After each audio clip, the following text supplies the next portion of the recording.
പഠിച്ചതിനനുസരിച്ച് ജോലി കിട്ടാതിരിക്കുക, ഉദ്യോഗ അഭിവൃദ്ധി, ജോലിയിൽ ഒരു ഉയർച്ചയില്ലാതിരിക്കുക, ജോലിയിൽ നമ്മൾ ആഗ്രഹിച്ച തരത്തിലുള്ള ഒരു മാറ്റവും ശമ്പള വർധനമൊന്നും ഇല്ലാതിരിക്കുക, അങ്ങനെ ഉദ്യോഗ അഭിവൃദ്ധിയൊന്നും ഇല്ലാതിരിക്കുന്നവർ ഈ ദീപാവലി ദിവസം ഈ മന്ത്രങ്ങൾ ജപിച്ചു കഴിഞ്ഞാൽ നമുക്ക് ഉദ്യോഗത്തിൽ ഒരു അഭിവൃദ്ധി ഉണ്ടാവും. അത് ദീപാവലി ദിവസം തന്നെ തുടങ്ങുകയും വേണം. വേറെ ഏതെങ്കിലും ദിവസം തുടങ്ങിയാലൊന്നും അത് നമുക്കതിന് ഇത് കിട്ടില്ല. ഇതിപ്പോൾ ഒരു ഗുരുദീക്ഷ പോലെ തന്നെയാണ് ഇപ്പം ഞാൻ പറഞ്ഞു തരുന്നത്. അതുകൊണ്ട് തന്നെ ദീപാവലി ദിവസം ഒരു നെയ്വിളക്ക് കൊളുത്തിയിരുന്ന് അതിന് മുന്നിലിരുന്ന് അത് രാവിലെ കിഴക്കോട്ട് തിരിഞ്ഞിരുന്ന് വേണം നമ്മൾ ഈ മന്ത്രങ്ങൾ ജപിക്കാൻ. ഉദ്യോഗ അഭിവൃദ്ധിയോ ഉദ്യോഗത്തിൽ ഏറ്റമോ അല്ലെങ്കിൽ ഉദ്യോഗത്തിൽ നമുക്ക് നല്ലൊരു ഉയർച്ചയൊക്കെ വേണമെന്ന് ആഗ്രഹിക്കുന്നവർക്ക് ഈ മന്ത്രങ്ങൾ പ്രയോഗിക്കാം. അപ്പോൾ എന്തായാലും ഇനിയിപ്പോൾ ഉദ്യോഗത്തിൽ നല്ല രീതിയിൽ തന്നെയാണെങ്കിലും അത് ഒന്നും കൂടി ഒന്ന് ജപിക്കുന്നത് കൊണ്ട് കൂടുതൽ നേട്ടങ്ങളെ ഉണ്ടാകുന്നുള്ളൂ.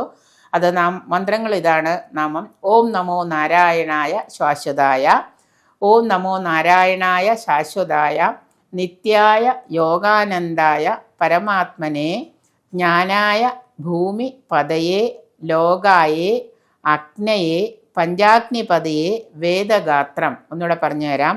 ഓം നമോ നാരായണായ ശാശ്വതായ, നിത്യായ യോഗാനന്ദായ പരമാത്മനെ, ജ്ഞാനായ ഭൂമിപതയെ, ലോകായേ അഗ്നയെ, പഞ്ചാഗ്നിപതയെ വേദഗാത്രം, സാമഘോഷായ ഗോപാല വല്ലഭ, ഗോ ഗോപതയെ രത്നസിംഹാസനാശ്രയായ നമ.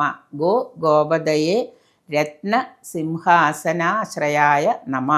ഈ മന്ത്രം 84 തവണ ഇപ്പം ഞാൻ പറഞ്ഞ മന്ത്രങ്ങൾ 84 തവണ 2 നേരം, രാവിലെയും വൈകുന്നേരവും, രാവിലെ കിഴക്കോട്ട് തിരിഞ്ഞിരുന്നും വൈകുന്നേരം വടക്കോട്ട് തിരിഞ്ഞിരുന്നും 2 നേരം തുടങ്ങി 12 ദിവസം, 84 തവണ ദീപാവലി മുതൽ 12 ദിവസം നിങ്ങൾ ജപിക്കണം. നിങ്ങളുടെ ജോലിയിലോ അഭിവൃദ്ധിയോ എന്തെങ്കിലും മറ്റു ആഗ്രഹങ്ങളൊക്കെ സാധിക്കാനുണ്ടെങ്കിൽ കിഴക്കോട്ട് തിരിഞ്ഞിരിക്കുക രാവിലെ, വൈകുന്നേരം പടിഞ്ഞാറോട്ടേക്ക് തിരിഞ്ഞിരിക്കുക. രണ്ടിടത്തേക്കും തിരിഞ്ഞിരിക്കാൻ പറ്റാത്ത സാഹചര്യങ്ങളാണ് നിങ്ങൾക്കുള്ളതെങ്കിൽ വടക്കോട്ടേക്ക് തിരിഞ്ഞിരിക്കുക. എന്തായാലും രാവിലെ നിർബന്ധമായിട്ട് കിഴക്കോട്ടേക്ക് തന്നെ തിരിഞ്ഞിരിക്കണം. അങ്ങനെ ഇരുന്ന് അഭിമുഖമായിട്ടിരുന്ന് വേണം ജപിക്കാനായിട്ട്.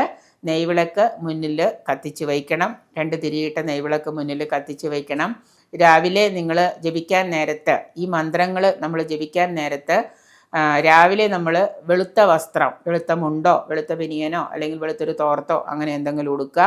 വൈകുന്നേരം ചുവപ്പ് വസ്ത്രമായിരിക്കണം ഉടുക്കേണ്ടത്. വസ്ത്രത്തിൽ പോലും ശ്രദ്ധിക്കണം, വളരെ വ്യക്തമായിട്ട് കേൾക്കാം. രാവിലെ നമ്മൾ വെളുത്ത ധവള വസ്ത്രം ഉപയോഗിക്കണം. വൈകുന്നേരം ആകുമ്പോൾ നമ്മൾ ചുവന്ന വസ്ത്രം വേണം ഉപയോഗിക്കാനായിട്ട്. അത് ധരിച്ചിട്ട് വേണം നമ്മൾ ഈ മന്ത്രങ്ങൾ ജപിക്കാനും. 84 തവണ 12 ദിവസം 2 നേരവും നമ്മൾ ജപിക്കുക. അപ്പോൾ അതായത് 2 നേരം എന്ന് പറയുമ്പോൾ 84 × 2 12 ദിവസം കൊണ്ട് നമ്മുടെ ജപത്തിൻ്റെ ആവർത്തി. അതുകൊണ്ടാണ് അങ്ങനെ പറഞ്ഞത്.